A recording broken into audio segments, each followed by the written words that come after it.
Halo, Assalamualaikum. Kali ini kita akan mempelajari mengenai sistem periodik unsur, mengenai sejarah perkembangan sistem periodik unsur, kemudian cara menentukan golongan dan periode dari konfigurasi elektron. Yuk kita pelajari bareng-bareng. Berikut merupakan tokoh-tokoh yang mengembangkan sejarah sistem periodik unsur. Ada Lavoisier, Dobrynin, Newlands, Mayer, dan Mendeleev, dan Moseley. Kita cek yuk satu-satu. Nah, sebelumnya kita kenalin dulu. Kita punya tabel periodik unsur nih, seperti ini. Gimana? Ada yang udah hafal belum? Tokoh yang pertama mengembangkan sistem periodik unsur adalah Lavoisier. Nah, dulu itu kurang lebih cuma 33 unsur doang yang ditemukan. Nah, terus sama si Lavoisier ini dikelompokkan lah, tapi cuma berdasarkan logam dan non-logam doang. Nah, ini masih sangat sederhana. Terus nanti dikembangkanlah oleh peneliti-peneliti lain. Nah, itu adalah kelebihannya Lavoisier. Jadi dia bisa memicu peneliti lain untuk meneliti lebih lanjut mengenai sistem periodik unsur. Tapi kelemahannya tadi, ini masih sangat sederhana, masih sangat umum. Terus sifat-sifat yang lainnya kayak gimana? Kayak gitu. Kemudian dikembangkanlah oleh Dobrynin.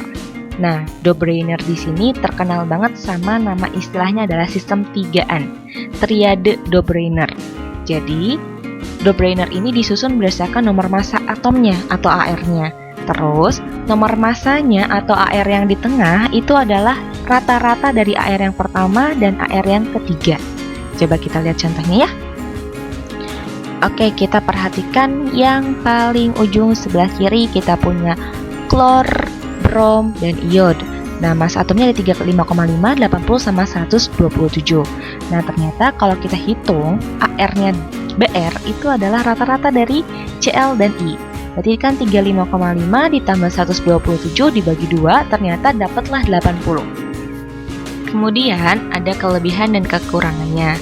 Kelebihannya adalah susunan di sistem periodik unsur triade Dobrynin ini sudah teratur, disusun berdasarkan nomor massa dari yang paling kecil ke yang paling besar. Sedangkan kekurangannya adalah kurang efisien karena ada beberapa unsur lain yang ternyata tidak bisa masuk ke kelompok triade Dobrynin. Kayak gitu. Kemudian dikembangkan lagi oleh John Newlands. Nah, menurut Newlands ini sama kayak Dobrynin disusun berdasarkan kenaikan nomor massa, tapi di sini ada sifat-sifat yang terulang pada tiap unsur ke-8-nya. Jadi, ini terkenal banget sama hukum Octave Newlands. Nah, jadi gimana nih maksudnya? Jadi, ternyata unsur yang pertama itu sama kayak sifat dengan unsur yang ke-8. Pokoknya ke-8-nya. Unsur yang kedua berarti sama kayak unsur ke-9. Unsur ketiga sama kayak unsur ke-10 dan seterusnya. Jadi berulang setiap ke-8-nya gitu.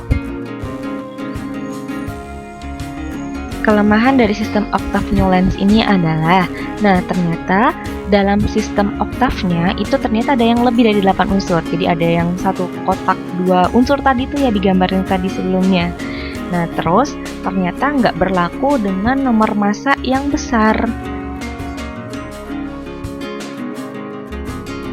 Kemudian sistem periodik unsur ini dikembangkan lagi oleh Mayer dan Dmitri Mendeleev. Nah, menurut Mendeleev ini udah kenal istilah dengan golongan dan periode. Jadi kalau golongan itu vertikal dari atas ke bawah, kalau periode itu dari kiri ke kanan. Nah, kemudian menurut Mendeleev itu pesusunannya adalah berdasarkan nomor massanya juga sama. Jadi sifatnya akan berulang secara periodik apabila disusunkan berdasarkan kenaikan nomor massanya. Nah, jadi kalau kita lihat ini gambar tabel periodik menurut Mendeleev dan Mayer. Gitu.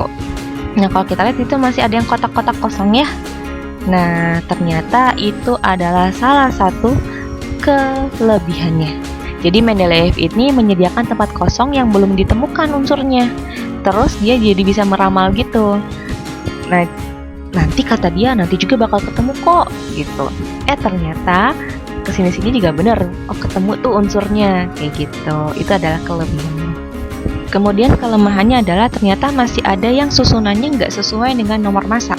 Jadi masih ada yang acak tuh, masih ada yang harusnya 65,2, malah 65,5 dulu, kayak gitu. Kemudian dikembangkanlah oleh Henry Moseley. Nah, di sini Henry Moseley ini adalah sistem periodik modern yang sampai sekarang kita pakai tabel periodiknya. Jadi, kalau tadi itu disusun berdasarkan kenaikan nomor massa ya. Nah, sekarang itu disusunnya berdasarkan kenaikan nomor atomnya. Jadi nanti berurutan nomor 1, 2, 3, 4, dan seterusnya. Terus di sini juga dikenal dengan istilah golongan dan juga periode. Nah, jadi nanti kalau golongan itu dari atas ke bawah, ada golongan utama, ada golongan transisi, gitu ya, ada atas ke bawah, ada golongan alkali tanah, dan seterusnya. Terus kalau periode dari kiri ke kanan, ada periode 1, periode 2, dan seterusnya juga, gitu. Sekarang kita coba gimana caranya menentukan golongan dan periode dari suatu unsur. Berarti kan ada golongan. Nah, golongan itu kita ambil dari jumlah elektron valensi, dan satu golongan itu sifatnya mirip. Kemudian kalau periode itu kita ambil dari jumlah kulit atau kulit terluarnya kulit keberapa. Kemudian kalau blok itu kita lihat subkulitnya, subkulit terakhirnya. Tadi kita punya golongan utama kan ya. Nah, golongan utama ada golongan 1A, 2A, sampai 8A. Golongan 1A kita sebut alkali dan seterusnya nih ya. Nah, kalau elektron valensinya ada di S1, berarti dia golongan 1A. Kalau ada di S2, berarti golongan 2A. Jadi kita lihat jumlah elektron valensinya 1 ya 1, 2, 2. Tapi kalau misalkan terakhirnya ada di P, jumlahkan sama elektron yang ada di S. Jadi di S sama di P-nya kita totalkan. Ada S-nya 2, ada P-nya 3, nanti totalnya 2 tambah 3 ada 5. Berarti itu adalah golongan 5A. Kayak gitu. Kemudian golongan transisi. Nah, golongan transisi adalah golongan B. Nah, jadi totalkan elektron yang ada di S sama di D-nya. Jadi kalau misalkan kamu membuat konfigurasi elektron terakhirnya D, nah totalkan elektronnya di S sama di D-nya ya. S-nya misalkan 2, D-nya ada 4, berarti 2 tambah 4, berarti 6. Tapi namanya bukan 6A, tapi 6B, karena ada D-nya gitu. Kita lihat contohnya ya. Misalkan kita belum hafal letak unsur-unsur yang ada di tabel periodiknya nih. Nah, kita pakai bantuan konfigurasi elektron aja. Misalkan di soalnya ada 15 fosfor, golongan berapa? Nah, kita konfigurasikan dapat 1s2, 2s2, 2p6, 3s2, dan 3p3. Untuk menentukan golongan dan periode, kita ambil elektron valensi. Elektron yang ada di kulit terluar. Kulit terluarnya adalah kulit ketiga, kita punya 3s2 dan 3p3.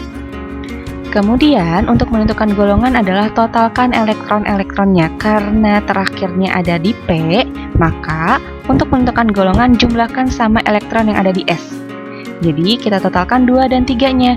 2 ditambah 3 dapat 5, maka dia golongan 5A. Sedangkan periodenya itu kita ambil dari jumlah kulit atau kulit terluar. Nah, kulit terluarnya adalah kulit ketiga, maka periodenya adalah periode 3. Kemudian contoh selanjutnya adalah 26 ferrum, besi. Ada 1s2, 2s2, 2p6, 3s2, 3p6, 4s2, 3d6. Nah, untuk menentukan golongan, tadi kan cari elektron valensi.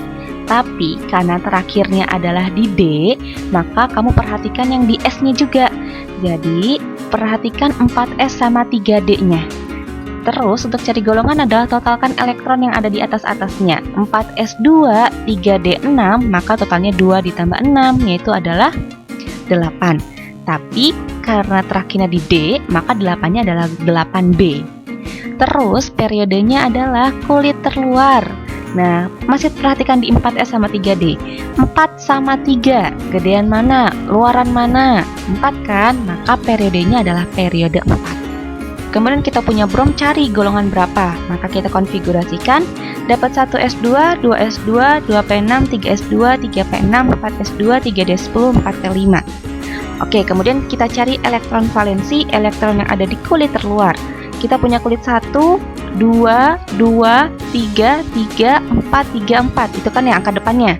Nah, berarti kan kulit terluar itu adalah kulit keempat yang ada di 4s2 dan 4p5. Maka kita perhatikan mereka berdua. Kemudian untuk mencari golongan, karena terakhirnya di P, maka Sama kayak tadi, totalkan elektron yang ada di S sama di P-nya. Berarti kita totalkan 4S2, 2. 4P5, 5. Berarti 2 ditambah 5 dapat 7. Nah, 7-nya 7 apa nih? 7A, karena tracknya di P. Jadi golongan 7A, sedangkan periodenya adalah periode keempat. Karena tadi kulit terluarnya adalah kulit keempat. Oke, sekian pembahasan mengenai sistem periodik unsur. Kalau ada yang ingin tanyakan, tinggal komen di bawah ya. Semoga bermanfaat. Terima kasih. Wassalamualaikum.